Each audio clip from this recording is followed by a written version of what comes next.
might be asked to spend just 15 minutes, eating your sandwich while, completing the pages, right? I would say day by day. Every day it changes, depending on which kind of questions you are solving right now, depending on if you are having, a lot of meetings that day, right? And then I think this might be only McKinsey, but McKinsey does have the BGI team where they can beautify your deck, right? I think the worst I had was once I had to check out 4 a.m. 4 a.m.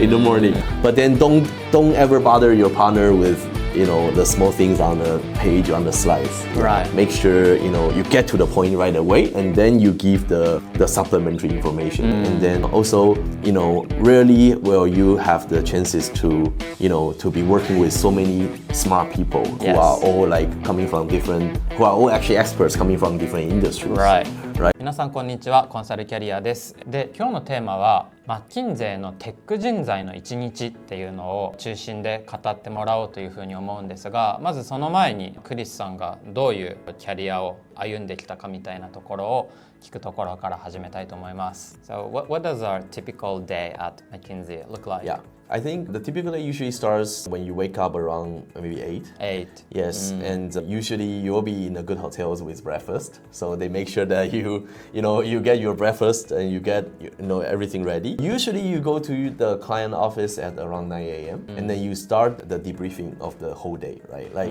for example, up until yesterday, what kind of questions are we solving? And then what kind of data that you might be expecting from your back office, right? And then what kind of pages, what kind of PowerPoint slides you are able to make. And so that's internal check-in meeting. Yes, I would say usually you start with the internal check-in meeting with your engagement manager, and then usually you have several, I think, streams. Right, you have different streams that people are working on. Yeah, and then it will be work time usually until noon. But then within this, let's say 9 to 12, 3 hours, a lot of things can happen, right? Like maybe you can spend the first hour completing your pages, but you might be actually needing some data from your clients, right? So in that case, then maybe you will have a client meeting maybe from 10 to 11. Right. So that really depends, right? Like sometimes if the client is pertaining to your job scope, then only you will be meeting the clients and asking for data, right? But sometimes there could be more important client meetings that maybe the whole team has to be sitting in.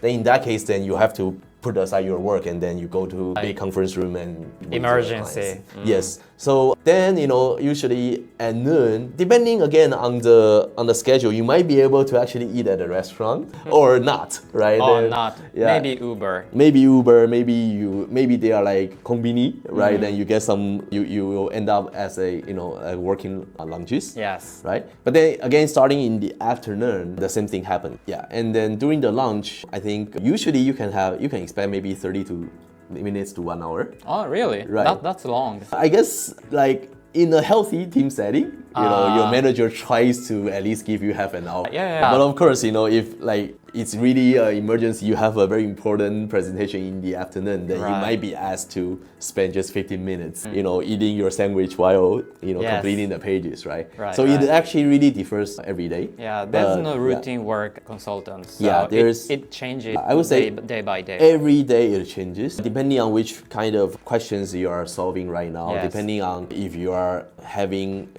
a lot of meetings that day, right? And then I would say if you're on a more regular projects, usually you have the goals. For example, in a week of time, you have this what we call steerco, like steering committee, right? Yes. Where you sit with the client CEO and then go through the pages, right? Right. So a lot of your schedules will be basically laid out based on the steerco date. Exactly. Right. Yeah. So and again in the afternoon, there might be client meetings, there might be data analysis time, there could be page making. And one thing I forgot to mention is that a lot of times you will have to get data that your clients don't have, right? In that case, you might be actually checking with the back offices, right? McKinsey has the research unit where you can reach out to ask for specific data. And sometimes even if the research data doesn't have things, then you have sometimes there's a long queue, so you need to do the research by yourself. You have to do research by yourself, right? So you need to make sure that if this is the hour that you are completing your slide, make sure that you know how much time that you you allocate for research, how much can you allocate for your analysis, and how much can you allocate for the actual page making, right? And then I think this might be only McKinsey, but McKinsey does have the BGI team where they can beautify your deck, right? So then that gives us a bit more time. Then you don't have to worry too much about the styling. That gives you sleeping time to some extent. Yeah, and then what time did you have a checkout usually? Yeah. So the checkout usually happens, I would say, anytime between 7 p.m. to 1 a.m. Really depends on how busy the day is, right? And if the day is fairly well, and then you've completed all your milestones, you might have an early checkout, maybe around 7 p.m. Right. Maybe the team can even have a dinner together, and then everybody goes back to the hotel or home, right? Yeah. But then if it's actually a very busy day where you have a lot of client meetings during the day, and then you will have to use your time after work or after clients' work to start like making pages or do analysis. So in those cases, then you might be expecting a very late checkout time, maybe after 10 p.m. or sometimes as bad as 1 or 2 a.m.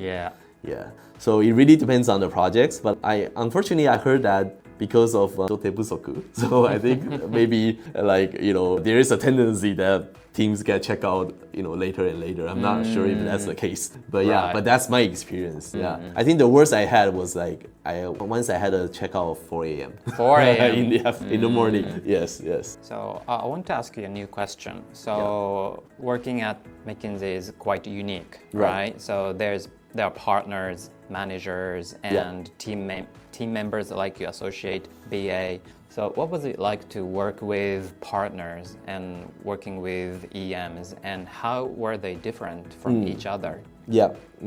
I think I would maybe start with engagement managers because they are your basically supervisor, right? I mean, in this project. Yes. Right? So usually you need to build very strong, I would say, partnership, or even trusted partnership with your engagement managers, right? That's right. Yeah. If you get the trust from him, usually he will be also quite hands-off because knowing that you can get things done well, right? And so it depends on how much trust you have built with your engagement manager, then the check-in cadence might be different, right? So if your engagement manager trusts you, you may be only checking with him, I would say, every 2 to 3 hours, right? Once you finish something, right? You show it to your engagement managers and making sure there's the flow is good, making sure the content is about right.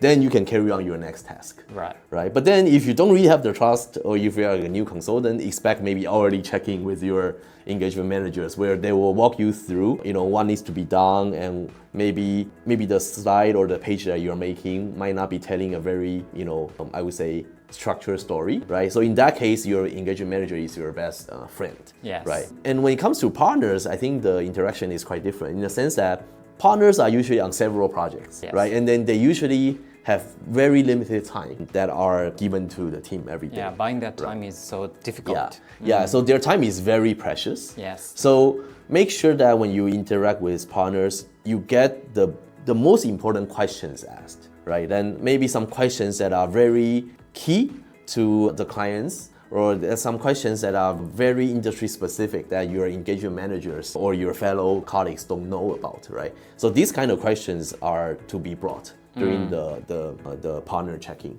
Right. Yeah. But then don't ever bother your partner with the small things on the page, on the slides. That's actually the waste of everybody's time. Yes. So top-down communication. Very all the time. Make sure very structured, very top-down. Get the most essential, crucial questions asked. Right. That's what the interactions with partners have been for me. That gave me one inspiration that I want to share with the viewers. But I just imagine the day of a partner. Right? They wake up maybe 6, 7, and then they start off around 8, 9 a.m. And every 30 minutes, I guess they have multiple meetings, and the engagement managers or the team members talk in a top-down manner, and they talk about only important questions. But at 3 p.m., 4 p.m., for example, the recruiting team says, "Hey partner, I want you to do the third round of interview for this student."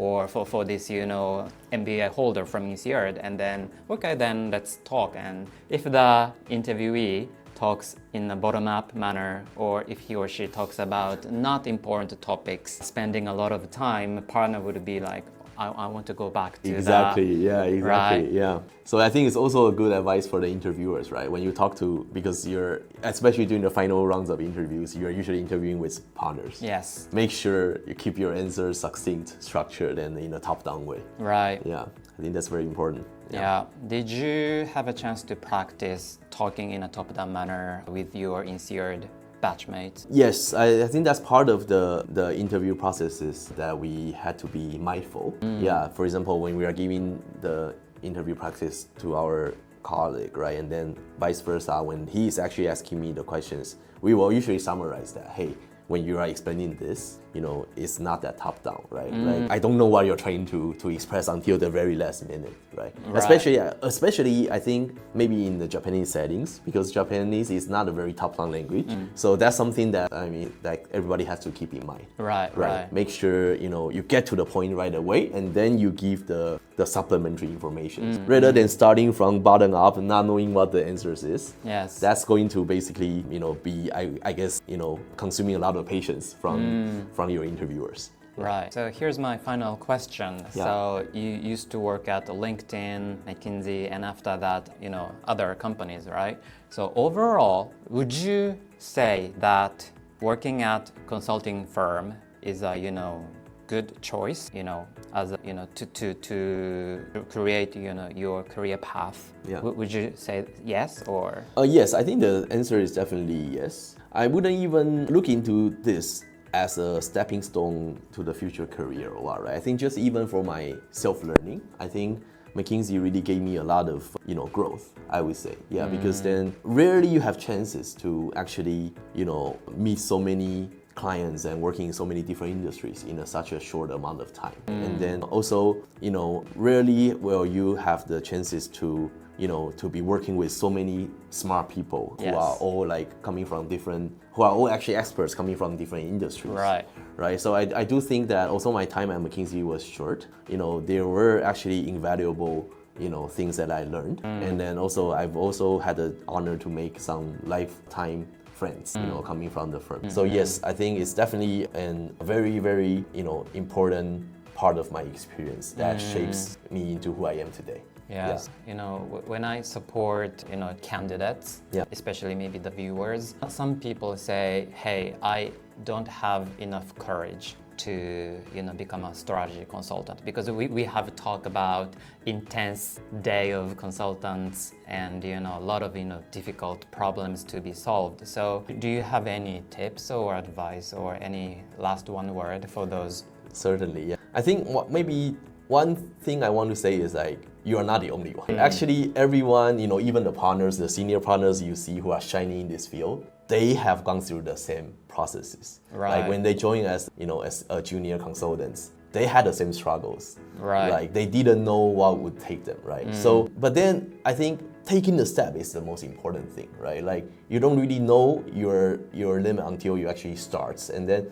maybe you'll find yourself actually very comfortable and then working very well in this environment, right? So I think, and as I would like to usually say, what doesn't kill you makes you stronger, right? Like I think I understand that everybody might be a bit afraid, right? Because then the working with so many smart people on hard problems. But then I think it's really that these points that actually make McKinsey reputable, right? Because then people know that if you are actually surviving, this kind of environments, you yourself must also be a very, I would say strong. I wouldn't say strong, but more like a very decent or very experienced person, right? So yeah, so I think my only word of encouragement is don't be afraid. Don't be afraid. And just do it. Just do it.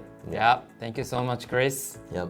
ということで今日最後の動画で、クリスからですねいっぱい貴重な話が聞けたかなというふうに思います。やっぱりトップダウンコミュニケーションの練習とかそういうのをやっぱりビジネススクール内ではやられているとか、最後のね Just do it っていうそのメッセージもすごい私もそうだなって思います。ということでこの動画を見ていただいてコンサル転職したいなというふうに思っていただいた方は、ぜひ YouTube の概要欄から LINE のリンクを追加していただいて気軽にメッセージをいただければと思います。So yeah, I really appreciate your time. Thank you very much. Thank you. Thank you so much.